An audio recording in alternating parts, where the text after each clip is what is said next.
Dipole in a uniform electric field. तो हमने ये देखना है कि जब हम किसी इलेक्ट्रिक डाइपोल को किसी यूनिफॉर्म इलेक्ट्रिक फील्ड के बीच में प्लेस करते हैं तो क्या होता है। तो बाद में जाके हमें पता चलेगा कि यहाँ पर वही डाइपोल टॉर्क एक्सपीरियंस करता है। तो इस क्वेश्चन को हम कैसे स्टार्ट करें। सबसे पहले हमने एक इलेक्ट्रिक फील्ड लेनी है जो कि दिख रही है सामने, एक तरफ पॉजिटिव है एक तरफ नेगेटिव है, और इलेक्ट्रिक फील्ड लाइंस हमेशा पॉजिटिव से नेगेटिव की तरफ चलेंगी, जो दिख रहा है यहाँ सामने, यहाँ लेफ्ट टू राइट की तरफ। तो क्योंकि ये यूनिफॉर्म इलेक्ट्रिक फील्ड है और बीच में हमने डाइपोल ए बी को यहाँ पे प्लेस किया हुआ है कुछ इस तरह कि ये जो डाइपोल ए बी है ये बनाता है angle theta with electric field intensity E.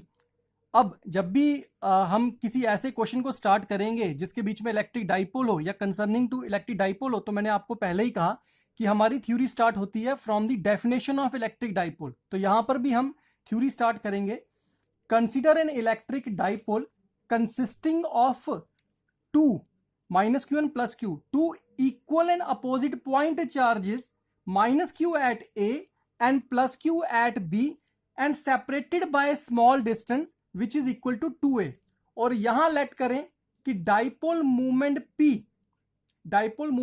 P is equal to Q into 2a। यहां पे जो P है यहां पे मैं मैग्नीट्यूड के हिसाब से दिखा रहा हूं। अब क्योंकि मैंने आपको कहा कि जो हमारा इलेक्ट्रिक डाइपोल है वो एंगल थीटा बना रहा है, किसके साथ, इलेक्ट्रिक फील्ड के साथ, इलेक्ट्रिक फील्ड लाइंस के साथ। तो हमारे पास दो पॉइंट चार्ज है माइनस क्यू और प्लस क्यू। तो हमें ये देखना पड़ेगा कि जो ये डाइपोल हमने प्लेस किया इलेक्ट्रिक फील्ड में, ये दोनों ही पॉइंट चार्ज क्या फोर्स एक्सपीरियंस करते। तो पहले क्यों ना देखूं मैं माइनस क्यू पे क्या फोर्स लगती है। तो मैं बोलूंगा force on charge minus Q at a. तो माइनस क्यू पे कितनी फोर्स लगेगी, वो लगेगी is equal to minus q e. अब ये मुझे कैसे पता, मुझे पता है electric field intensity is equal to force by charge. तो force is equal to q into e. अब क्योंकि यहां पे माइनस क्यू की बात है तो charge is equal to minus Q और इलेक्ट्रिक फील्ड इज ई। तो मेरे पास ये फॉर्मूला आता है। अब देखिए इसकी डायरेक्शन क्या है। तो यहां दिख रहा है सामने माइनस क्यू की डायरेक्शन जो है अपोजिट टू इलेक्ट्रिक फील्ड है।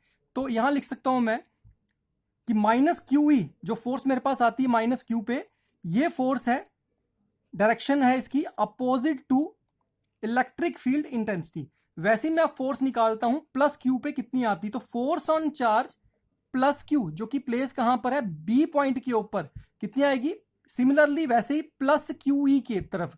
और दिख रहा है यहां पे जो प्लस क्यू ई की जो डायरेक्शन है वो भी लेफ्ट टू राइट है, इलेक्ट्रिक फील्ड की डायरेक्शन भी लेफ्ट टू राइट। इसका मतलब ये है अलोंग इलेक्ट्रिक फील्ड इंटेंसिटी।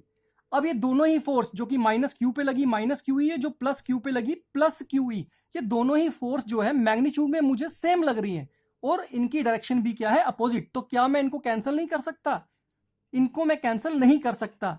इनको कैंसिल तभी कर पाता जब इनका लाइन ऑफ एक्शन सेम रहता, एक ऐसा होता और दूसरा यूं, और लाइन ऑफ एक्शन क्या होता, सेम होता। पर दिख रहा है यहां सामने माइनस क्यू ई का लाइन ऑफ एक्शन ये है और प्लस क्यू ई का लाइन एक्शन ये है। तो क्योंकि इनका लाइन ऑफ एक्शन सेम नहीं है तो even the forces are equal and opposite but they can't cancel out each other. क्यों, because their line of action is not same. तो क्या होगा, they then form a couple और उस time पे टॉर्क प्रोड्यूस होता है। तो torque is equal to formula आएगा फोर्स इनटू परपेंडिकुलर डिस्टेंस। अब ये फोर्स क्या है, फोर्स इनमें से कोई भी किसी का भी मैग्नीट्यूड ले सकता हूं which is Q E into perpendicular distance. अब परपेंडिकुलर डिस्टेंस के लिए मैं क्या करूंगा, मैं यहां से डॉटेड वे में एक लाइन खींचूंगा और यहां इसको मैं इस तरह प्रोड्यूस करूंगा, इधर सी पॉइंट लूंगा। तो जो मेरे पास ये बीसी आता है, BC is the perpendicular distance, तो ये बीसी यहां पर आ गया। तो ये मैं इस तरह से टॉर्क को निकाल सकता हूं। अब बात आती है भाई बीसी कैसे निकालेंगे। तो क्यों ना मैं राइट ट्राइंगल ले लूं, right angle triangle, triangle a b and c, और मैं देख रहा हूं यहां पे अगर मुझे साइन थीटा निकालना हो, क्यों, अगर ये थीटा तो ये भी क्या होगा, थीटा रहेगा। तो in right triangle a b c यहां पे अगर ये एंगल थीटा है तो sine theta is perpendicular b c upon hypotenuse a b. तो b c upon a b, तो जिसमें मेरे पास बी सी किसके बराबर आएगा, a b into sine of theta. A b यहां मल्टीप्लाई होगा पर ए बी तो मेरा 2a के बराबर है, तो 2a साइन ऑफ थीटा। ये मेरे पास आ जाएगा क्या, BC।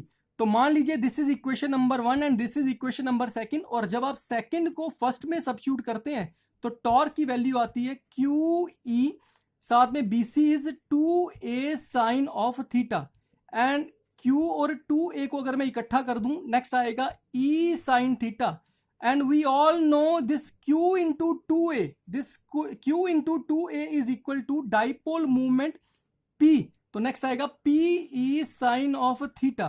तो ये मेरे पास आता है टॉर्क। पर अगर मैं इसको लिखना चाहूं वेक्टर फॉर्म में, तो वेक्टर फॉर्म में कैसे लिखूंगा, मैं यहां पे एक यूनिट वेक्टर लगा सकता हूं।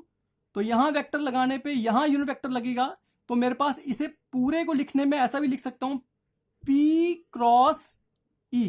तो ये मेरे पास आ गया टॉर्क इन वेक्टर फॉर्म। तो मैं कह सकता हूं जब भी मैं किसी डाइपोल को प्लेस करता हूं यूनिफॉर्म इलेक्ट्रिक फील्ड में, तो टॉर्क इज प्रोड्यूस्ड।